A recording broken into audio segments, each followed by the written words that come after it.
A virgin in love with a millionaire decides to spend a night with him. The lonely millionaire does something that night that leaves her speechless. If this story caught your interest, don't forget to subscribe to our channel and tell us which city you're watching from.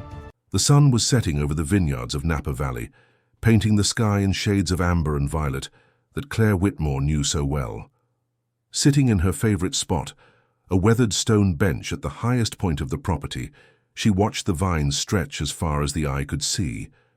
The gentle late afternoon breeze carried the familiar aroma of ripe grapes, mixed with the scent of damp earth and wildflowers that grew between the vine rows. It was her favorite time of day, when she could escape the suffocating mansion and breathe, truly breathe, away from the watchful eyes and heavy expectations that weighed on her shoulders. At 23, Claire was a young woman trapped in a gilded cage. Her dark curls danced in the wind as she leafed through her secret poetry notebook once more, the one she kept hidden under a loose floorboard in her room. The pages were yellowed, and the words, written in delicate handwriting, were her only true escape. In those lines she could be free, she could dream, she could exist beyond the invisible walls her father, William Whitmore, had erected around her since her mother's death. Rose. Her name was like a painful whisper in her memory, a distant echo of laughter and lullabies she could barely remember. She was only 6 when she lost her, under circumstances that were never fully explained. Since then, her life had become a sequence of rigid rules, private tutors, and loneliness. Her father, an austere man who governed the winery with an iron fist, had transformed into an even darker shadow after losing his wife. He rarely smiled, and when he did, it was only during business meetings, an artificial smile that never reached his eyes. Claire closed the notebook upon hearing footsteps, approaching along the gravel path. It was Margaret, the housekeeper who had cared for her since childhood, one of the few people who showed genuine affection for her in that oversized house. "Miss Claire," Margaret called, her round face marked with worry. "Your father is calling. For you, important visitors have arrived." Claire felt a tightness in her chest. Important visitors usually meant another attempt by her father to arrange a convenient marriage for her, some wine producer's son or businessman who could strengthen the commercial ties of Whitmore Winery. In recent months, these attempts had intensified, especially after rumors about the property's financial difficulties began to circulate. "Who is it, Margaret?" she asked, tucking the notebook into the fabric bag she always carried. "It's him, dear. Luke Morrison." The name fell like a stone in Claire's stomach. Even living in isolation, she knew the Morrison family history well. It was impossible to grow up in this region without hearing whispers about the rivalry between the families, about business deals gone wrong, about accusations never proven. And Luke, the heir who had left for France years ago after his wife's tragic death, was almost a mythical figure in conversations among the older employees. "I didn't know he had returned to America," Claire murmured, standing up and adjusting the simple dress she wore. "Returned just today from what I heard, and he didn't come alone." Margaret lowered her voice. "He brought lawyers, accountants. They say he wants to buy the winery." Claire felt her blood freeze. Whitmore Winery was more than a business. It was her home, her history, the only place she knew in the world. The idea that it could pass into Morrison hands was unthinkable. Her father would die before allowing that. Wouldn't he? With hesitant steps, she followed Margaret back to the mansion. The sun had almost completely disappeared, leaving only a rosy glow on the horizon. The lights from her father's office on the second floor were on, and masculine voices could be heard through the open windows. Upon entering the house, Claire felt the familiar weight of silence that inhabited those corridors. The family portraits on the walls seemed to watch her with empty eyes, especially her mother's hanging at the top of the main staircase. Rose smiled sweetly in the photograph, her eyes, so similar to Claire's, shining with a joy that seemed to belong to another world. "He's waiting in the office," Margaret whispered, gently squeezing Claire's shoulder before disappearing toward the kitchen. Claire climbed the stairs, feeling every beat of her heart. The second-floor hallway was shrouded in shadows. Only the light escaping from under the office door offered any illumination. She could hear her father's voice, louder than normal, charged with an emotion he rarely displayed. Before she could knock on the door, it opened, and there, standing in the doorway, was Luke Morrison. Claire's first thought was that the stories didn't do justice to his presence. Tall, with broad shoulders wrapped in an impeccable Italian suit, he emanated an aura of contained power that made her stomach knot. His eyes, a deep and penetrating green, met hers with an intensity that made her take an involuntary step backward. There was something in that gaze, a mixture of surprise, recognition, and something else, something she couldn't name. "So you're Claire," he said, his voice deep and smooth at the same time, with a slight French accent that made his words even more intriguing. "You have your mother's eyes." The mention of Rose made Claire shudder. How dare he speak of her? How did he know her mother? Before she could respond, her father's voice thundered from inside the office. "Claire, come in.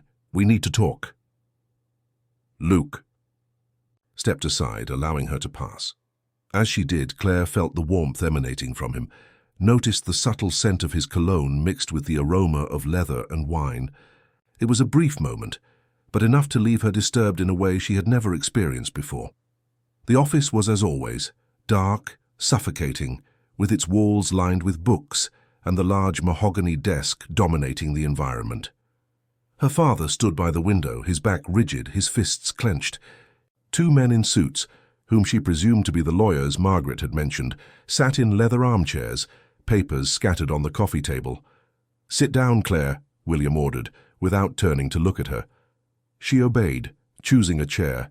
Near the desk, Luke remained standing, leaning against the bookshelf, his eyes never leaving her face. "The Morrisons have made an offer for the winery," William began, his voice cutting like ice. "Her generous offer, according to them." He finally turned, his dark eyes fixed on Claire.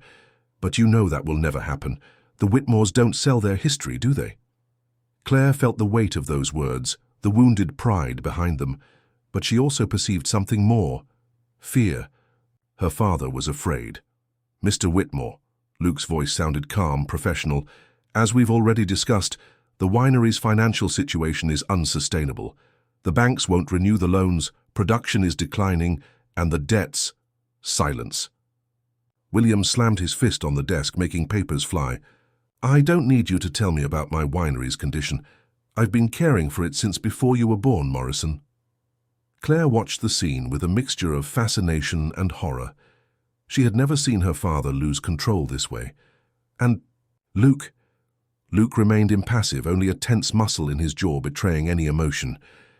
"Claire," her father turned to her, "I want you to hear clearly what I'm about to say. The Morrisons may have money, may have influence, but we have something they'll never have: honor. This land," he gestured toward the window, toward the vineyards now shrouded in darkness, "was watered with the blood and sweat of generations. Of Whitmore's, your mother." He hesitated, and for a moment Claire saw a shadow of pain cross his face. "Your mother loved every inch of this place, and I promised her I would preserve our legacy." "Mr. Whitmore," one of the lawyers intervened, "we need to be practical. Mr. Morrison's offer is more than generous, and includes guarantees that the Whitmore family will maintain participation in management." "I already said no," William roared. "Claire, you may leave. This meeting is over." But Claire didn't move. For the first time in her life, something inside her rebelled against her father's authority. Perhaps it was the mention of her mother. Perhaps it was Luke Morrison's disturbing presence, or perhaps it was simply the exhaustion of a lifetime of submission. "Why, Father?" she asked, her voice surprisingly firm. "Why are the Morrisons our enemies? What really happened in the past?" The silence that followed her question was deafening. William paled, his eyes widening with an emotion Claire had never seen in him before: panic. "That's none of your concern," he said finally, each word dripping poison. "Leave now." Claire stood slowly, feeling the weight of gazes upon her. When she passed by Luke, their eyes met again. There was something in those green eyes, a promise, a warning, a challenge. She couldn't tell. As she closed the office door, behind her, Claire knew something fundamental had changed. The world she knew, however limited it was about to crumble. And somehow, Luke Morrison would be the catalyst for that change. In the dark hallway, she leaned against the wall, her heart beating irregularly. Through the door she could hear the muffled voices resuming their discussion. But it wasn't the words that disturbed her. It was the feeling that, for the first time in her life, she was about to discover the truths her father had worked so hard to hide. And perhaps, just perhaps, those truths began with the green-eyed man who had just entered her life like a hurricane, disrupting everything she thought she knew about her world, her family, and herself. In the days following that first tempestuous meeting, Claire began to notice subtle changes in the winery's routine. Employees whispered in corners, meetings happened behind closed doors, and her father spent hours locked in his office drinking more than usual. But the most disturbing change was Luke Morrison's constant presence. He appeared without warning, always impeccable in his tailored suits, bringing with him an aura of authority that made everyone around him move with extra caution. Claire watched him from afar, hidden among the vines or through the mansion's windows, intrigued by how he conducted inspections of the property. There was something predatory in his movements, as if he were mapping every inch of territory before making his final strike. On a particularly hot morning, Claire decided to visit the old cellar, her secret refuge since childhood. The place had been practically abandoned for years, since her father built a more modern cellar on the other side of the property.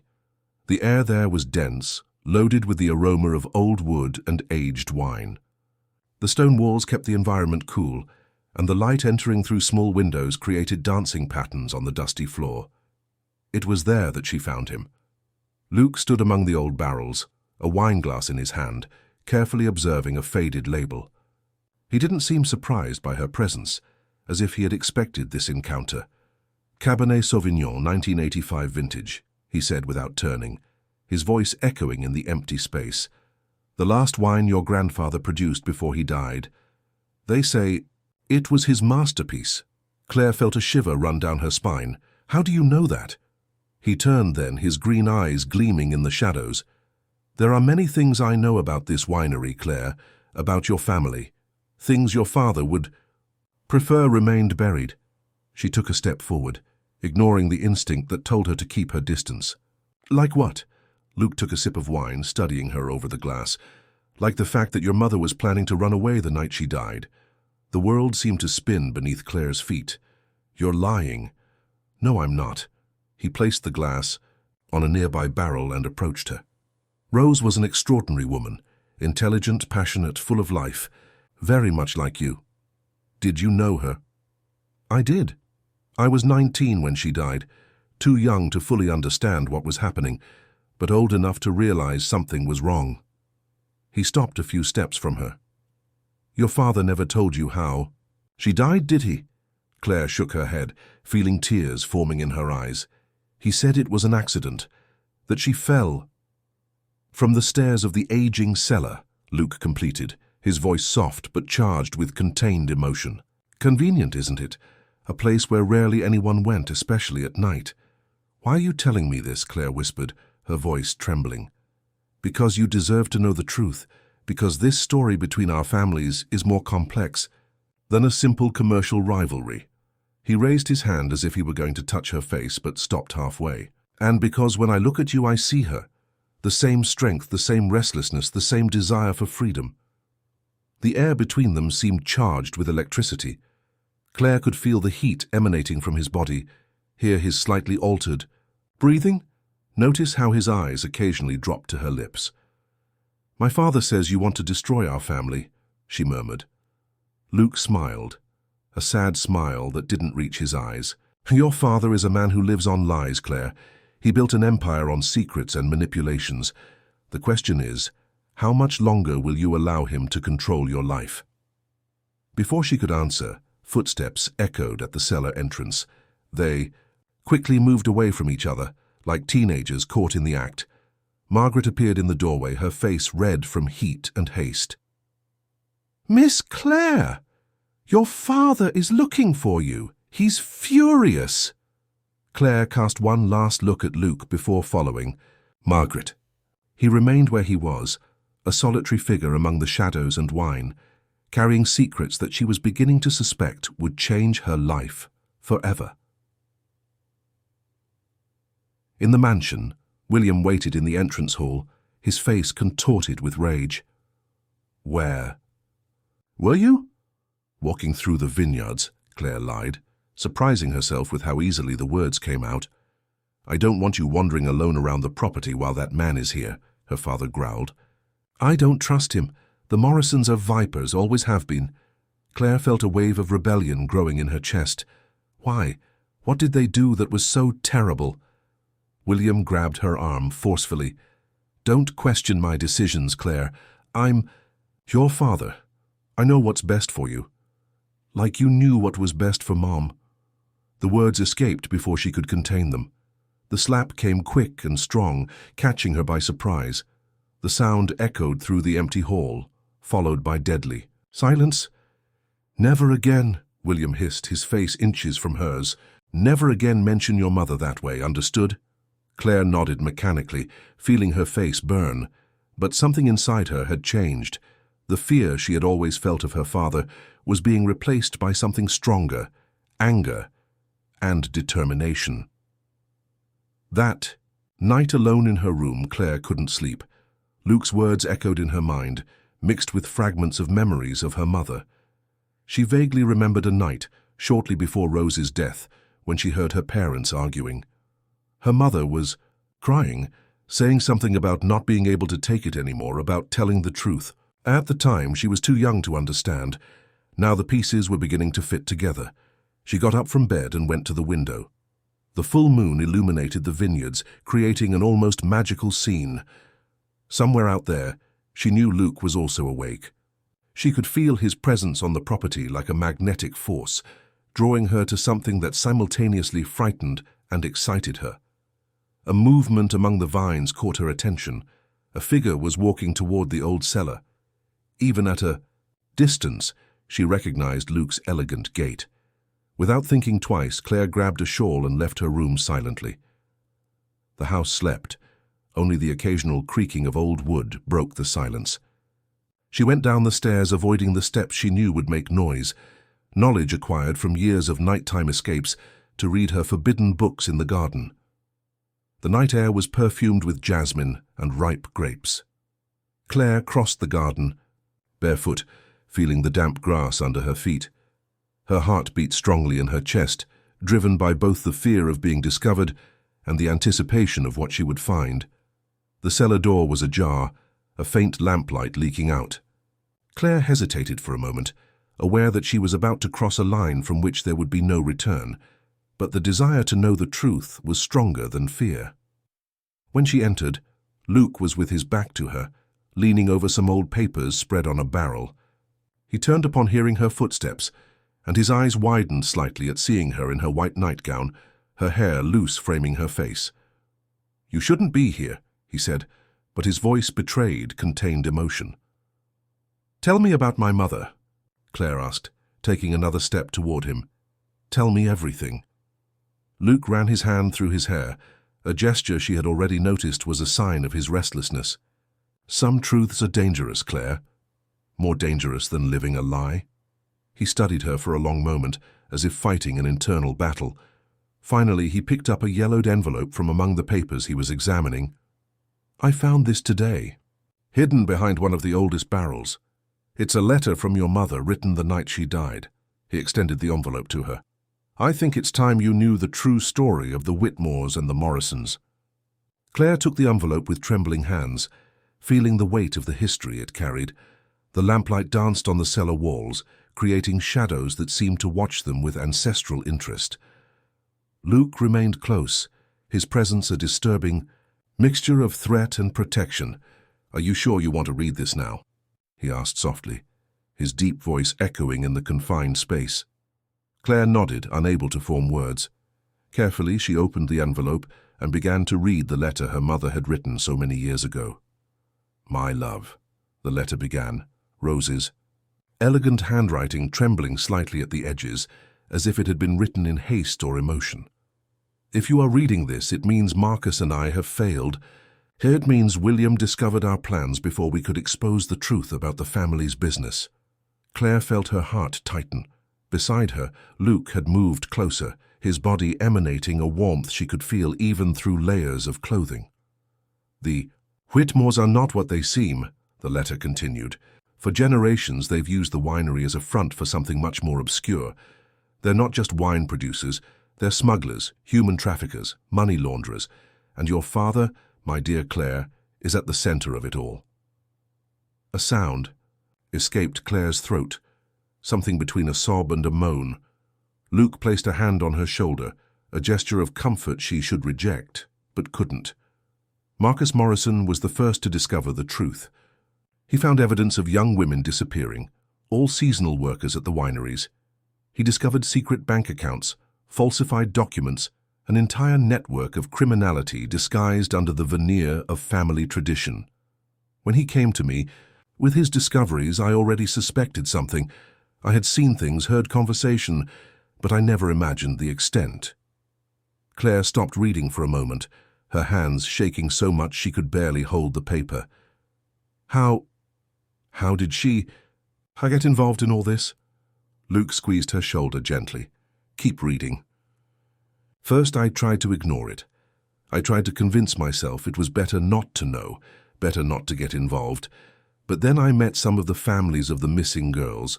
I saw the desperation in their eyes, heard their stories, and I realized I could no longer pretend I didn't know. Marcus and I began working together, collecting evidence, building a case that could expose everything. The letter continued, revealing details about secret meetings, hidden documents, a meticulously elaborated plan to bring down the Whitmore criminal empire. But there was more, much more. I cannot deny, my daughter, that during this time Marcus became more than an ally. I found in him a kindred spirit, someone who shared not only my indignation with injustices, but also my passion for doing the right thing. In other circumstances, in another life, perhaps we could have... Rose didn't complete the thought, but didn't need to. Claire could feel the weight of unlived love in every unwritten word. Your father discovered our investigation 3 days ago. I don't know how, but he knows we plan to turn the evidence over to the authorities. Marcus disappeared yesterday. No one has seen him since he left a meeting with exporters in San Francisco. I'm afraid, Claire. Afraid of what William might do when he discovers I've hidden copies of all the documents. Claire raised her eyes to Luke, seeing in them the reflection of her own pain. Your father, he was murdered, Luke completed softly. His car went off the road on the way back from San Francisco. Everyone said it was an accident, but it wasn't, Claire whispered, returning to the letter. If something happens to me, my dear daughter, I need you to know the truth. Not just about the crimes and lies, but about love. About how sometimes it arrives at the most unlikely hours, in the most impossible places. About how it can be both our salvation and our ruin. The next lines made Claire's blood freeze. William confronted me tonight. He said that if I don't turn over all the documents, if I don't reveal where I hid the evidence, you will pay the price. My sweet Claire, only 6 years old and already carrying the weight of so many secrets. I cannot allow him to use you this way. Therefore, tonight I will face him. I'm going to the aging cellar, where I know he'll be, and I'll offer, "Sir trade, my life for your safety." Tears were flowing freely down Claire's face now. Luke had moved to stand in front of her, his hands framing her face, his thumbs gently wiping away the tears. But I won't leave you unprotected, the letter continued. I've hidden the evidence in places only you can find. Places connected to the stories I told you, to the songs we sang together, to the secrets we shared. When the time is right, when you're ready, you'll know where to look. The letter's final words were a farewell that broke Claire's heart. My beloved daughter, forgive me for leaving you so early. Forgive me for not being strong enough to change things while I could. But above all, forgive me for loving too much, both you and the truth that will now cost me my life. Always remember, love, like the best wines, sometimes needs time to reveal its true essence. And when you find yours, don't make my mistake. Don't hide it in shadows. Don't suffocate it in silences. With all my love. Mom. Claire let the letter fall, her entire body trembling with contained sobs. Luke pulled her into his arms, and she didn't resist. She buried her face in his chest, allowing herself, for the first time in years, to truly cry for the mother she had lost. "She died to protect me," Claire whispered against the fabric of his shirt. "All this time I thought it had been an accident, but she chose love," Luke completed softly, his lips brushing her hair, "just as my father chose truth. And now,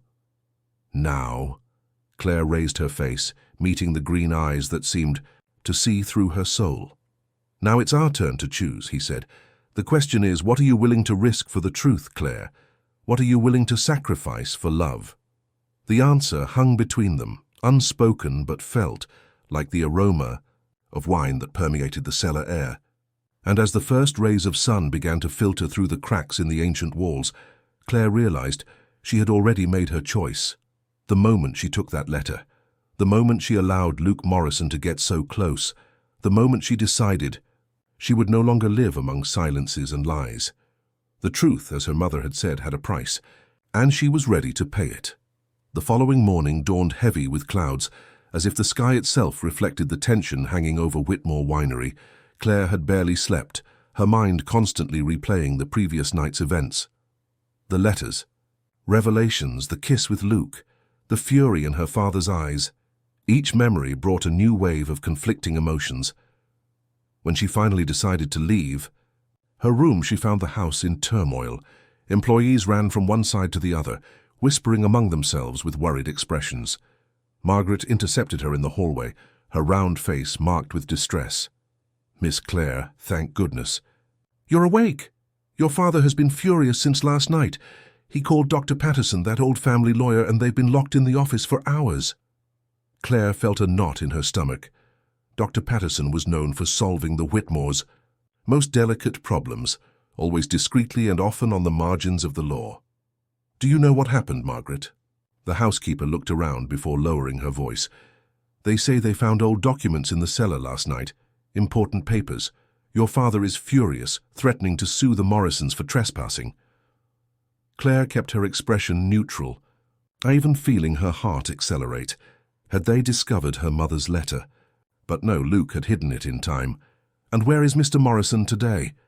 He returned to his hotel in San Francisco last night after the confusion, but he left word saying he would return this afternoon for an important meeting. Margaret gently squeezed Claire's arm. "Dear, be careful. I've never seen your father like this before. Something very wrong is happening." Claire nodded, silently thanking the housekeeper's sincere concern. She decided to have her breakfast in the garden, needing to think clearly and plan her next steps. The air was heavy with the promise of rain, and the occasional wind brought the aroma of ripe grapes mixed with the perfume of the roses her mother had loved so much. Claire allowed herself a moment of contemplation, observing the vines that stretched to the horizon. This land, this legacy, everything had been built on lies and blood. How could she continue living there, knowing the truth? Her thoughts were interrupted by the sound of tires on the entrance gravel. A black and elegant car was parking, and from it descended a woman Claire had never seen before. Tall, blonde, dressed with an elegance that screamed old money, she walked toward the mansion as if she owned the place. "Sandra Blackwell," a familiar voice sounded behind Claire. It was Peter, the property's oldest gardener. Luke Morrison's fiancé. Claire felt as if she had been punched in the stomach. "Fiancé?" Peter nodded, continuing to prune the rose bushes with his calloused hands. "They announced their engagement 2 months ago in Paris. She's heiress to one of the largest wine export companies in America. A very convenient marriage, they say." The world seemed to spin beneath Claire's feet. Fiancé. Luke was engaged, and the night before he had kissed her, as if she were the only woman in the world. Anger and humiliation began to grow in her chest, mixed with a sharp pain she didn't want to admit. "Mrs. Blackwell?" Her father's voice echoed through the garden, surprisingly cordial. "What an unexpected pleasure. Please come in. We can talk." "In the office." Claire watched the scene with a mixture of fascination and horror. William Whitmore, who hours ago was roaring with rage through the corridors, now smiled and bowed to his supposed enemy's fiancée. Something was very wrong in this story. Determined to find out more, Claire waited until they entered the house and then moved silently to the office window, hiding behind the large ferns her mother had planted years ago. From her hiding place, she could hear the conversation perfectly. "So Luke still doesn't know I'm here?" Sandra's voice was smooth, but charged with natural authority.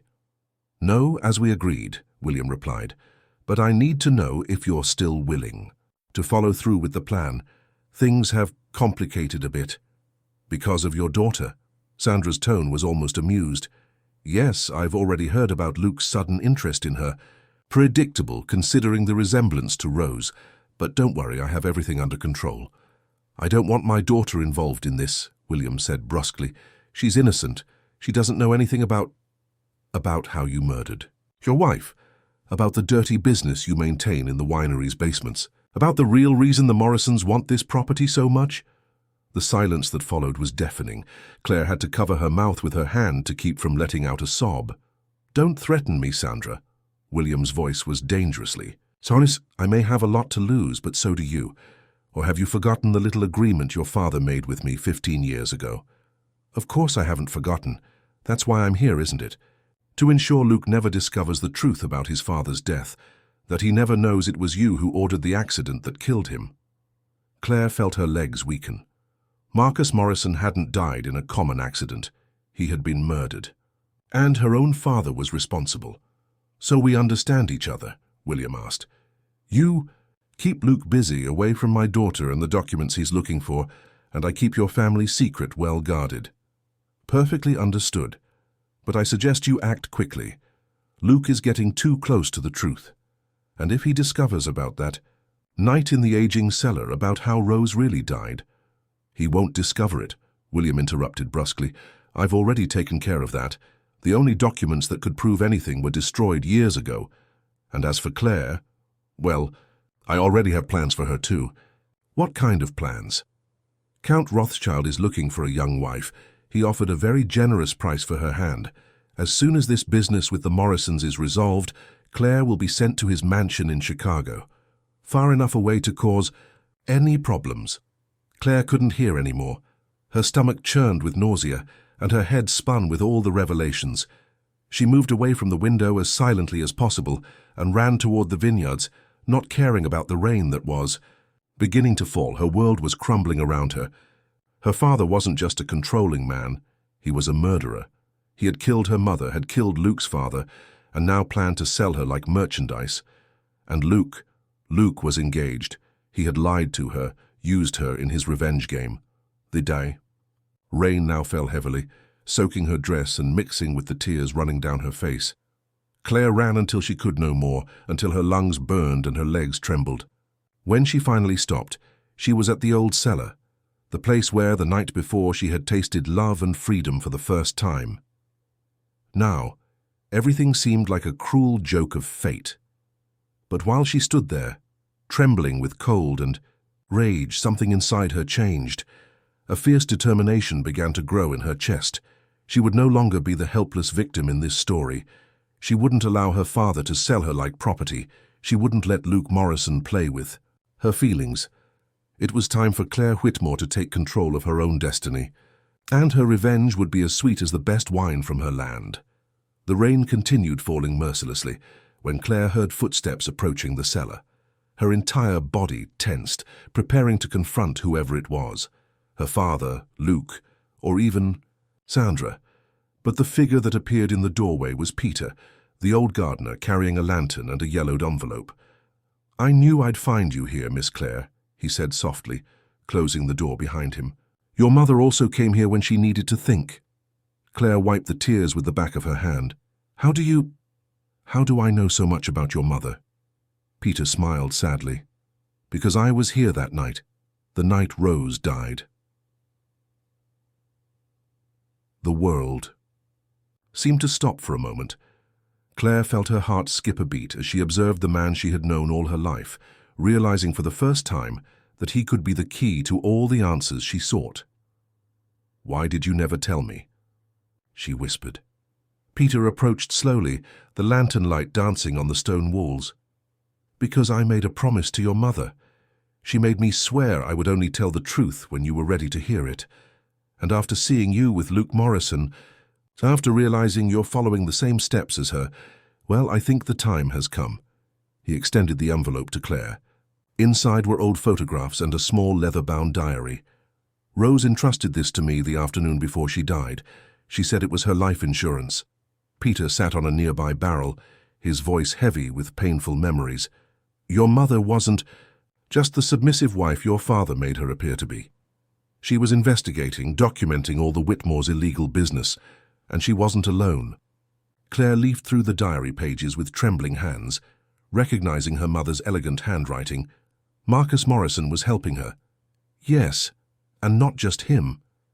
There was an entire network of people working to expose the truth. But your father found out, and when Rose threatened to reveal everything, he killed her, Claire completed, her voice cold, and then killed Luke's father to silence everyone. Peter nodded gravely, but he couldn't destroy all the evidence. Your mother was smarter than that. She hid copies of documents, bank records, photographs, everything that proved the Whitmore's crimes, and she hid them in a place only you could find. Claire raised her eyes from the diary, confused. What do you mean? Your mother knew that one day you would grow up, that you would ask the same questions she asked. That's why she left clues in the diary, a kind of map that would only make sense to her daughter. Peter took the diary from her hands and opened it to a specific page. See these numbers in the margins? They're not dates, they're coordinates. And these symbols, they're references to the property's cardinal points. Rose turned the entire winery into a giant, safe hiding puzzle. Pieces in places that only you, knowing the property as you do, could find. Claire felt her mind spinning with possibilities. All those afternoons she spent exploring every corner of the winery, all the stories her mother used to tell about. Secret places and hidden treasures. They weren't just children's tales. They were preparations. But why tell me this now, she asked, studying Peter's wrinkled face. Because I heard the conversation in the office. I know about your father's plans for you, and I know that Luke Morrison isn't the man he appears to be. Peter leaned forward, his voice dropping to an urgent whisper. His engagement to Sandra Blackwell isn't by chance. The Blackwells are as dirty as the Whitmores. They're all connected in a web of crimes that goes far beyond wine. And Luke, well, he has his own secrets. What kind of secrets? The kind that makes a man fake love to get revenge. Peter sighed heavily. He's not here just to avenge his father's death, Claire. He's here to take control of everything, the legal and illegal businesses. The marriage with Sandra is just one piece of the puzzle. With her, he gains access to the Blackwell distribution network. With Whitmore Winery, he completes the empire his father dreamed of building. Claire felt as if each word was a dagger in her heart. Luke was no different from her father. He was just younger, more charming, more skilled at hiding his true intentions. What should I do? She asked, more to herself than to Peter. What your mother would do. Peter stood up, his figure gaining unexpected dignity in the weak lantern light. Use the diary, find the evidence, and then decide for yourself what kind of legacy you want to leave on this land. Thunder shook the cellar walls, making the bottles tinkle on the shelves.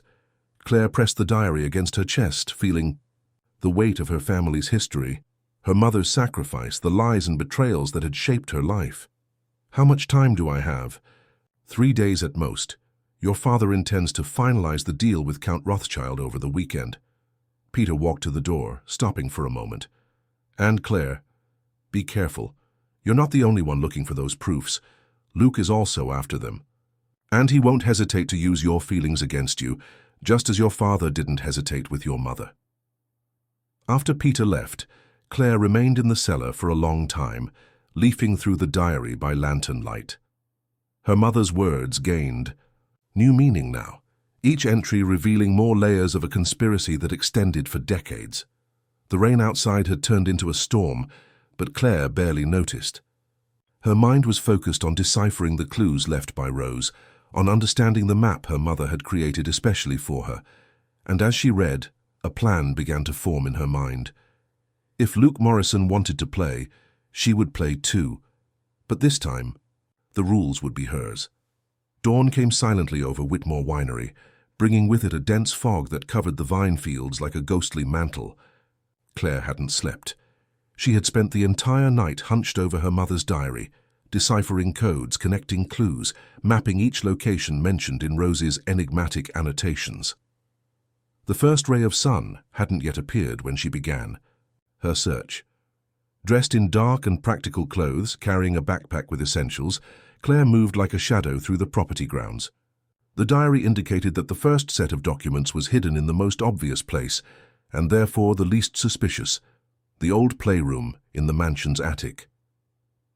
Climbing the creaking stairs with the care of years of practice in nighttime, scapes, Claire reached the dusty room that held her childhood memories.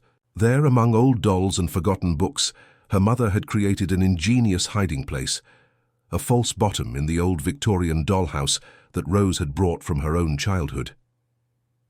"It was always your favorite place to play," Claire murmured. To herself, remembering the endless afternoons she had spent inventing stories with that miniature house. Now, with trembling fingers, she found the small hidden lever her mother had described in the diary. With a soft click, a secret compartment opened, revealing a yellowed envelope. Inside, she found exactly what Rose had described: detailed bank records showing suspicious transfers between offshore accounts, names of shell companies, dates, and amounts that proved years of illicit activities. But there was something more, an old photo that made Claire's heart stop for a moment. In the image, her mother smiled, young and radiant, next to Marcus Morrison. They were in the vineyards, and the way they looked at each other suggested much more than simple friendship. On the back of the photo, a single handwritten line: "Forgive me for what I didn't have the courage to tell." The sound of footsteps in the hallway made Claire freeze. Quickly, she put the documents in her backpack and hid behind an old Chinese screen. The attic door opened, and two familiar voices filled the environment. "Are you sure she would come here?" Sandra Blackwell's voice sounded impatient. "I know my daughter," William replied. If she discovered something about Rose, this would be the first place she'd look. Claire held her breath, her heart beating so loudly she feared they could hear it. Through the cracks in the screen, she watched her father and Luke's fiancée searching the room. "Time is running out, William," Sandra said, her voice cutting like ice. "If those documents come to light, it won't just be you who falls. My father, the Morrisons, all the involved families. Decades of carefully constructed arrangements destroyed because of a romantic girl who doesn't know her place." "Don't underestimate Claire," William warned, his voice carrying a tone Claire had never heard before: fear. "She's more like her mother than I'd like to admit." And it was exactly this combination of intelligence and idealism that made Rose so dangerous. "That's why she needs to be contained," Sandra replied coldly. "The marriage with Count Rothschild isn't just a convenient arrangement, it's a necessity. He has isolated properties in Montana, places where inconvenient people can disappear discreetly." Claire felt her blood freeze. It wasn't just an arranged marriage, it was a prison sentence or worse. "I don't want my daughter dead," William said brusquely. "Don't be dramatic. She'll live a life of luxury, just contained. And with time, she'll learn to accept her place, just as all of us learned." The two continued their search for a few minutes before giving up and leaving the attic. Claire waited long moments before leaving her hiding place, her mind processing everything she had heard. Now, more than ever, she needed to find all the evidence her mother had hidden. It was no longer just about justice or revenge. It was about survival. Consulting the diary again, Claire identified the next location, the abandoned chapel at the property's limits, a place that held not just documents, but also, according to Rose's annotations, the truth about Marcus Morrison's heart. The sun was beginning to rise when Claire left the mansion, moving quickly between the vines. The fog still hung over the ground, offering natural cover for her escape. But as she approached the chapel, she realized she wasn't alone. A masculine figure stood in front of the old stone building, his silhouette outlined against the morning sky. Claire would recognize that posture anywhere. Luke. For a moment, she considered retreating, waiting for him to leave. But something in Peter's words echoed in her mind. "You're not the only one looking for those proofs." If Luke was there, it meant he was also following clues. Clues that could lead him to the same documents she sought. It was time to confront him, to discover once and for all which side he was really on. With a deep breath, Claire emerged from the shadows. "Looking for something in particular, Mr. Morrison?" Luke turned slowly, and for a brief instant Claire saw genuine surprise in his eyes before he recovered his usual mask of control. "Claire," he said softly, as if savoring each letter of her name, "I didn't expect to find you here so early." "You didn't expect to find me here at any time, you mean?" She took a step forward, maintaining a safe distance. "Or didn't your fiancée mention she saw me earlier today?" It was Luke's turn to look genuinely surprised. "Sandra is here." "Oh yes, she had a very interesting conversation with my father about my future." Claire smiled, but it was a cold, calculated smile. "Apparently I have a wedding to plan, just like you." Luke's jaw tensed, a muscle pulsing in his cheek. "Things aren't what they seem, Claire." "They really aren't," she agreed, taking another step toward him. "For example, it seemed like you were here to seek justice for your father's death. But actually, you're just following in his footsteps, aren't you? Building your own empire, on lies and blood." "You don't understand." "No, Luke, I understand perfectly." Claire took the photo from her backpack, the one she had found in the attic, and extended it to him. "I understand there was more between our families than simple rivalry. I understand my mother and your father shared more than ideals of justice. And I understand you're as determined to keep your secrets as my father." Luke took the photo with hands that Claire noticed were trembling slightly. As he looked at the image, something in his face changed. The mask of control began to crack, revealing a vulnerability she had never seen before. "Where did you find this?" "In the same place where your fiancé and my father are looking right. Now among the memories my mother left for me." Claire moved closer until she could feel the warmth emanating from his body. "The question is, Luke, what else are they looking for, and why are you really here?" Luke remained silent for long moments, his eyes fixed on the photograph, his fingers gently tracing the contours of the smiling faces. When he finally spoke, his voice was charged with an emotion Claire had never heard before. "My father never told me about her," he said softly. "About them. I always thought his death had been just about business, about power. But looking at this photo..." He raised his eyes to Claire, and for the first time she saw in them not the calculating businessman or the manipulative seducer, but a man as lost as she in the shadows of the past. They loved each other, didn't they?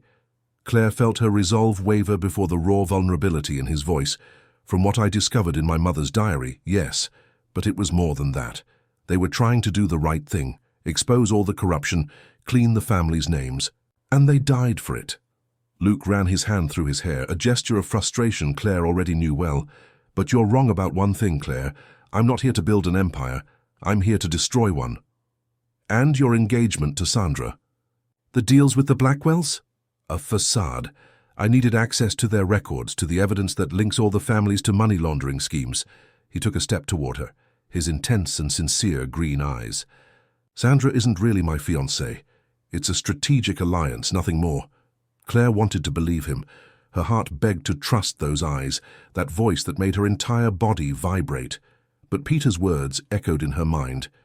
"He won't hesitate. To use your feelings against you." "Prove it," she challenged. "Prove you're telling the truth." Luke hesitated only for a moment before taking a small device from the inner pocket of his jacket. "I've been recording every conversation, every meeting since I arrived here, including my encounters with Sandra and your father." He pressed a button, and Sandra's voice filled the morning air. "The plan is simple, Luke. You pretend interest in the Whitmore girl, get her to trust you. If she found the evidence her mother hid, she'll hand everything over to you. Then, when we have what we need..." The recording was interrupted by Luke's own voice. "I won't use Claire that way." "Don't be foolish," Sandra replied, her voice cutting. "Do you want revenge for your father's death or not? This is our chance to take everything, the wineries, the distribution routes, everything your father always dreamed of." "My father dreamed of justice, not power." Luke's voice on the recording was hard, definitive.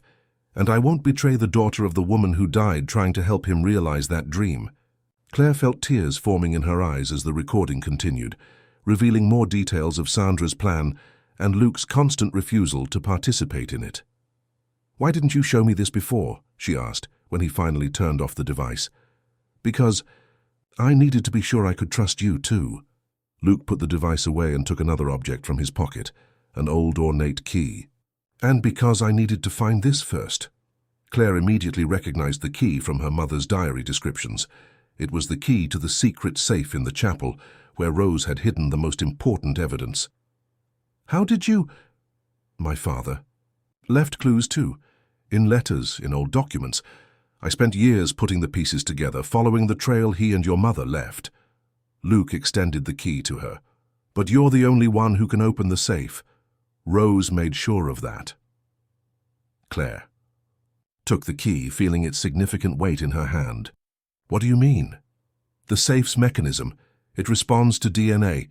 Rose modified it so only your blood could activate it. An extra precaution in case the keys fell into wrong hands. Distant thunder announced the approach of another storm, but neither of them moved. They were trapped in that moment, united by the truth that was finally beginning to emerge. Why should I trust you? Claire asked, even though her heart already knew the answer. Because I could have used this key weeks ago. I could have found a way to bypass the system, to force the safe, but I didn't.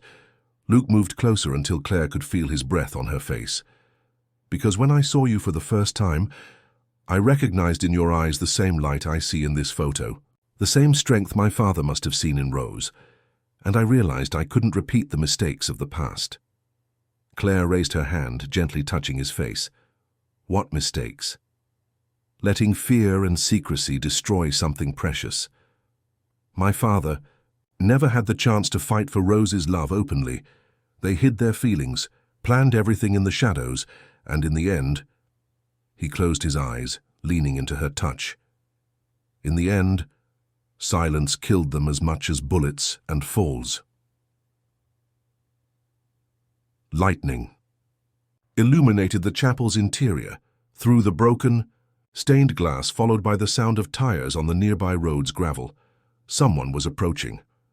We don't have much time, Luke whispered urgently. Your father and Sandra will soon realize we're not where we should be. We need to find that evidence before they do. Claire nodded, clutching the key in her hand. But after all this is over. After, Luke completed, his eyes fixed on hers with an intensity that made her heart race. There will be no more lies between us. No secrets, no silences. With determined steps, they entered the chapel together, the key to the past in their hands and the promise of the future in their hearts. The truth, like the finest wine from Whitmore Winery, was about to be released from its decades of confinement. And its taste, Claire knew, would change everything forever. The chapel's interior was plunged in shadows, the air heavy with decades of secrets and dust. Claire and Luke moved silently between the deteriorated wooden pews, their footsteps echoing on the cracked marble floor. Lightning occasionally entered through the broken stained glass, creating ghostly patterns on the ivy-covered walls. The safe must be behind the altar, Claire whispered, consulting the notes in her mother's diary. Rose wrote about a mechanism hidden in the last step. Together they began examining the old marble altar. Years of abandonment had covered the surface with a layer of dirt, but beneath it, Claire could distinguish delicate carvings, vine branches intertwined with symbols. That seemed random at first glance. Here, Luke pointed to a particular sequence of symbols. They're not just decorative, they're astronomical coordinates. Claire ran her fingers over the carvings, feeling her heart accelerate. Like the numbers in the diary margins, my mother was obsessed with astronomy in her last months of life. She used to take me to observe the stars. And teach about constellations, Luke completed softly. My father mentioned that in his letters. He said Rose had found a way to use the stars to protect the truth. A particularly strong thunder shook the chapel's remaining stained glass. The sound of approaching cars grew louder. We need to hurry, Luke murmured, his eyes fixed on the windows. They're coming. Claire concentrated on the symbols, her mind working frantically to connect the clues. The coordinates, the constellations, the numbers in the diary. Suddenly, everything made sense. It's not just the last step, she said, moving quickly to position herself in front of the altar. It's a sequence like a dance. The steps she taught me on summer nights, when she said we were dancing with the stars. Following an old memory, Claire began to move, her feet touching specific points on the marble floor. 1, 2, 3 steps to the right. Turn, 2 steps to the left. Each movement corresponded to a constellation, each pause to a number from the diary. On the last step, a soft click echoed through the chapel. A section of the floor near the altar slid silently, revealing a small cavity with an electronic panel. The DNA sensor, Luke observed, kneeling beside the opening. Your mother really thought of everything. Claire took a small pin from her bag, another item mentioned in the diary's instructions. With a quick prick to her finger, she let a drop of blood fall onto the sensor. For a moment, nothing happened. Then a green light blinked, and the sound of ancient gears filled the air. The entire altar began to move, revealing a secret chamber underneath. Inside, protected by decades of isolation, was an old leather folder and a sealed envelope. "This is it," Claire whispered, picking up the items with trembling hands. "All the evidence they've been looking for so long." But before she could open the folder, the chapel door burst open violently. William Whitmore entered, followed by Sandra and 2 men Claire had never seen before. All were carrying weapons. "Step away from the altar, Claire," her father ordered, his voice cutting like ice, "and hand over those documents." Claire felt Luke move slightly, positioning himself between her and the weapons. "It's over, William," he said calmly. "There's no way to hide the truth anymore." "Truth?" William laughed bitterly. "What truth?" "That your precious mother was a traitor. That she and Marcus Morrison planned to destroy everything our family's built. They planned to fix what you destroyed," Claire shouted, her voice echoing off the chapel walls. "Turn an empire of crimes into something honest." "Honesty doesn't build empires, my dear," Sandra interfered, her cold smile illuminated by another lightning flash. "Nor does it keep families in power. Your father understands that, the Blackwells understand that, even Luke understands, don't you, darling?" But Luke didn't respond. His eyes were fixed on something behind the armed group. "Or someone." "I understand perfectly," a new voice sounded from the chapel entrance. Peter emerged from the shadows, followed by several men in federal police uniforms. "I understand so much that I've spent the last 20 years gathering evidence, building cases, waiting for the right moment." "Peter." William turned, his weapon now pointed at the old gardener. "What are you talking about?" "I'm talking, Mr. Whitmore, about the fact that I'm not just a gardener. I'm an undercover federal agent. Rose knew this. She was working with me and Marcus Morrison when she was murdered." Claire felt her world spin. Peter, gentle Peter, who had cared for her roses, who had dried her tears after her mother's death, was actually part of a much larger operation. "Impossible," Sandra hissed, her mask of control finally cracking. "We checked all the employees." "Not all of them," Peter smiled, showing his own badge. "Some plants grow so deeply rooted that no one thinks to question them." Rose understood that. "That's why she entrusted me with the task of protecting Claire, of ensuring the truth would come to light at the right moment." The police began to move, disarming William and his men with professional efficiency. Sandra tried to run but was quickly detained. "The documents in that folder," Peter continued, approaching Claire, "are just one part of the puzzle. The other part is in federal files, waiting 20 years to be united with the evidence Rose hid." Claire looked at Luke, who was still beside her, his presence solid and comforting. "Did you know? About Peter?" He shook his head. "Not until this morning when he approached me. He told me about the operation, about how we needed to ensure you found the safe before your father or Sandra did." A final thunder shook the chapel as William was handcuffed. The man Claire had known as her father all her life seemed to have aged decades in a matter of minutes. "Your mother would be proud," Peter said softly, placing a hand on Claire's shoulder. "You have the same courage as her, the same determination to do the right thing no matter the cost." Claire looked at the folder in her hands. Her mother's legacy, her family's future, all the truths that had cost so much blood and tears. Finally, after so long, the silences were beginning to be filled with voices of justice. The rain was beginning to diminish outside, and through the broken stained glass, the first rays of morning sun penetrated the chapel. A new day was dawning, Not just for Claire and Luke, but for all the families involved in that web of secrets and lies.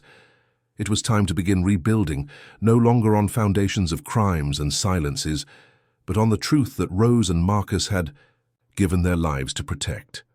The weeks following the dramatic revelation in the chapel were a whirlwind of testimonies, investigations, and sensationalist headlines.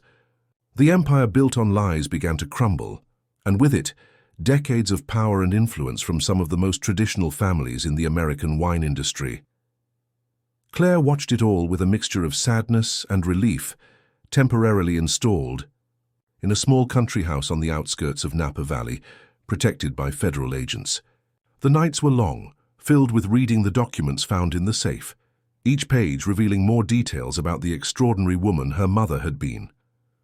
She began investigating when she discovered about the deaths, Luke explained on one of those nights, sitting beside her on the small terrace that overlooked a valley of olive trees. Young women who worked at the wineries, mostly immigrants, mysteriously disappearing. Rose couldn't ignore it. Claire leafed through a particular set of photographs, evidence meticulously catalogued by her mother. And your father? How did he get involved? Marcus was the only one among the producers who really cared about people, not just profit. Luke poured 2 glasses of wine they had brought, an old bottle from the Whitmore cellar, saved before the property was sealed for investigation. When Rose approached him with her suspicions, he was already conducting his own investigation into money laundering through exports. And they fell in love in the process, Claire completed softly, watching the ruby liquid in her glass shine under the moonlight. Yes, but they never acted on those feelings. They were too idealistic, too concerned with doing the right thing. Luke gently touched her hand. They ended up paying the ultimate price for their integrity. The silence that followed was different from the silences Claire had known all her life. It wasn't oppressive or frightening, but contemplative, almost comforting. Crickets sang in the nearby fields, and a gentle breeze carried the scent of lavender from the garden. Peter told me more about the operation today, she said finally. Apparently there were undercover agents at several wineries building the case for years. But they needed the evidence my mother hid to close the net. And Sandra, any news? Claire nodded, a bitter smile playing on her lips. She made a deal with the prosecution. She's going to turn in everyone involved in the Blackwell schemes in exchange for protection and reduced sentence. And your father? The question hung in the air like smoke. Claire took a long sip of wine before answering. He refuses to talk. He maintains that everything he did was to protect the family legacy. She laughed without humor, as if there were any legacy to protect after all this. Luke placed his glass on the table and knelt in front of her chair, taking her hands in his. There is a legacy, Claire. The legacy your mother and my father tried to build. A legacy of truth, of justice, of doing the right thing no matter the cost. And what do we do with that now? She asked, losing herself in the green eyes that had become her safe harbor amid the storm. The wineries are under investigation, the families in disgrace. We rebuild, Luke answered simply. From scratch, if necessary. But this time, we do it right. Claire felt tears forming in her eyes. How can you be so sure? Because I have you. He brought one of her hands to his lips, gently kissing her fingers. And because after everything we've been through, after all the pain and loss, we deserve a chance to do things differently. Differently how? Luke stood up, pulling her with him. On the horizon, the sky was beginning to lighten with the first lights of dawn, a name that now carried even more meaning for both of them. Marry me, he said simply, his voice charged with contained emotion. Not for arrangements or alliances, not for power or tradition. Marry me because, like our parents before us, we found something real amid so many lies. Claire felt her heart stop for a moment, then restart with renewed force. Luke, you don't need to answer now, he continued quickly. I know it's early, that there's still much to be resolved, but I want you to know that when all this is over, when the dust settles and the wounds begin to heal, I'll be here waiting. Claire looked at their intertwined hands, at the valley that stretched below them, at the sky that slowly tinged with pink and gold. She thought of her mother and Marcus Morrison, how they had sacrificed their chance at happiness for the greater good. She thought of all the silences that had shaped her life until then. It was time to break the last one. "Yes," she whispered, and then louder. "Yes." The smile that illuminated Luke's face rivaled the sunrise. He pulled her into his arms, and when their lips met, Claire felt as if all the pieces of her life finally fell into the right place. The wine in their abandoned glasses shone with the first rays of sun, its rich color reminding of both blood and promises of new life. Somewhere, Claire thought, her mother and Marcus Morrison were smiling. Because sometimes, from the ashes of the greatest tragedies, the most beautiful stories of redemption are born. And love, like the best wines, only improves with time, as long as it's cultivated with truth, watered with courage, and stored not in silences, but in promises spoken from the heart. A year had passed since that fateful morning at the chapel. Autumn painted the vineyards again in shades of gold and crimson, and a gentle breeze carried the unmistakable aroma of harvest. Claire stood at the same point where she used to sit to write in her secret notebook, watching the sun set over the Whitmore property, now transformed into something completely new. After the investigations ended and the trials were concluded, Claire and Luke had taken on together the challenge of rebuilding not just the wineries, but the entire legacy their families had left. With Peter's help, who after retiring from the federal police decided to remain as a consultant, they established a foundation in the name of Rose and Marcus Morrison, dedicated to protecting vulnerable workers in the wine industry and promoting ethical production practices. "I thought I'd find you here," Luke's voice sounded behind her, familiar and comforting like the wine they produced. "You always return to this place when you need to think." Claire smiled without turning, feeling his arms wrap around her waist. "I'm remembering the first time I saw you, how everything seemed so impossible back then. And now? Now it seems inevitable, as if every choice, every pain, every revealed secret was guiding us to this moment." Luke rested his chin on her shoulder, watching the sunset with her. In the valley below, workers were finishing another day of harvest. They were no longer exploited immigrants or terrorized employees. They were partners in a cooperative, each with profit participation and voice in decisions. "We received the final confirmation from the laboratory today," Luke said softly. "The wine we found in the secret cellar, the one your grandfather produced in his last vintage, we managed to replicate the exact composition. The first production will be ready for launch next month." Claire felt tears forming in her eyes. They had spent months studying old notes, analyzing samples, trying to recover what was considered Whitmore Winery's masterpiece. "What are we going to call it?" "Rose," Luke answered, turning her in his arms so he could see her face. "In honor of two extraordinary women who changed everything. Your mother, who left us the map to truth, and you, who had the courage to follow it to the end." Claire gently touched his face, tracing the lines that a year of hard work and rebuilding had left.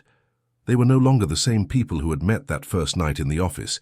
They were stronger, wiser, more complete. "I have something to tell you," she whispered, taking his hand and placing it over her still flat belly. "Something your mother predicted in her diary." Luke's eyes widened, understanding immediately. "Claire." She wrote that one day, when all the silences were broken and all the lies exposed, a new life would grow from this land. A life born not of secrets and betrayals, but of love and truth. Luke kissed her then, a kiss that carried all the weight of their shared past and all the promise of their future together. When they separated, both had tears in their eyes.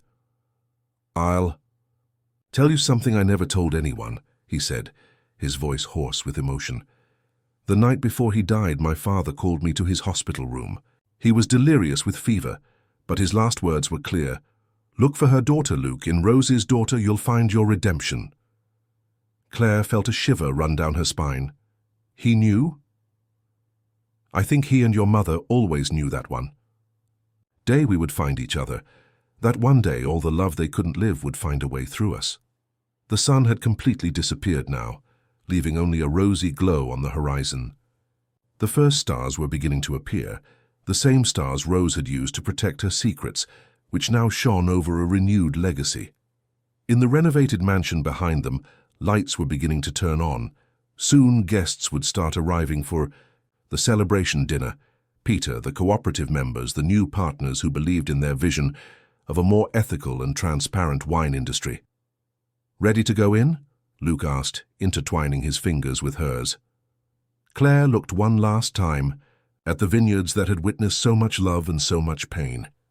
The old vines had been preserved, but among them new shoots grew strong and healthy, just like the life now growing inside her. "Yes," she answered, feeling truly at peace for the first time in her life. "I'm ready."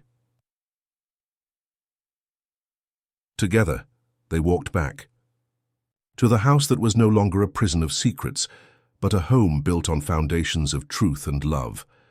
The gentle wind brought with it the aroma of ripe grapes and roses, and Claire could swear she heard very softly the echo of ancient laughter mixed with promises of bright futures. Because sometimes the end of one story is just the beginning of another. And that night, as the stars shone over the Morrison-Whitmore family vineyards, a new story began to be written, no longer in silences and shadows, but in words of love whispered under the American sky, in children's laughter yet to be born,